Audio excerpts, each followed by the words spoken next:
मी विजय चौकेकर, अखिल भारतीय अंधश्रद्धा निर्मूलन समितीचा जिल्हा संघटक. आई मला नेहमी सांगायची, नागपंचमी दिवशी रान काढू नकोस. मी आईला विचारायचो, का ग रान काढू नकोस? तर ती म्हणायची, शेषनाग झोपलेला आहे, तू जर रान काढलंस किंवा खणलंस तर जमीन हलणार आणि त्याची झोपमोड होणार.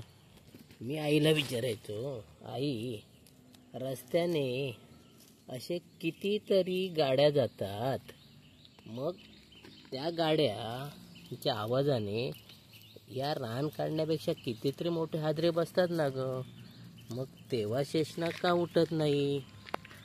आईकडे उत्तर नसायचं. मी तर गेले अनेक नागपंचमीला मुद्दाम रान काढतो. माझ्या आजूबाजूचं रान भरपूर आहे, बघू शकता तुम्ही. हे सगळं रान आमच्या हे मला शाळेत असताना तर मला वेळ मिळायचाच नाही, मग एक सुट्टी मिळायची. एक सुट्टीमध्ये हे मी सगळे रान काढून टाकायचो. आणि जेणेकरून मला आजपर्यंत किती वेळा मी रान काढले. हे बघा, हा रानाचा ढीग, रान काढलंय. अशी दरवर्षी मी रान काढतो, माझ्या आजूबाजूचा परिसर साफ करतो. पण मला एकदाही चतुर्थी नागपंचमीनंतर किंवा कधीही माझ्या परिसरात मला नाग आलेला दिसलेला नाही, साधा म्हणारसुद्धा मला दिसलेली नाही. ही एक अंधश्रद्धा आहे की नागपंचमी दिवशी जमीन हलवायची नाही, खाणायचं नाही, काही करायचं नाही.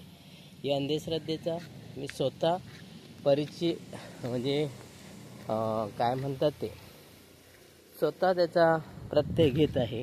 पण प्रत्यक्षात मला अजूनही कुठेही कधीही अंधश्रद्धा ही श्रद्धा आहे की अंधश्रद्धा हे मला समजलं नाही. पण अंधश्रद्धा असेल आणि श्रद्धा लोकांची असेल तर माझ्या घरी तो साप यायला पाहिजे होता. आजपर्यंत तरी कित्येक वर्ष तरी साप आला नाही आणि मलाही काही झालं नाही. तर मित्रांनो, नागपंचमी दिवशी रान काढू नये, जमीन दुखवू नये, खणू नये, हे जे काय सांगितलं जातं ही एक प्रकारची अंधश्रद्धा आहे.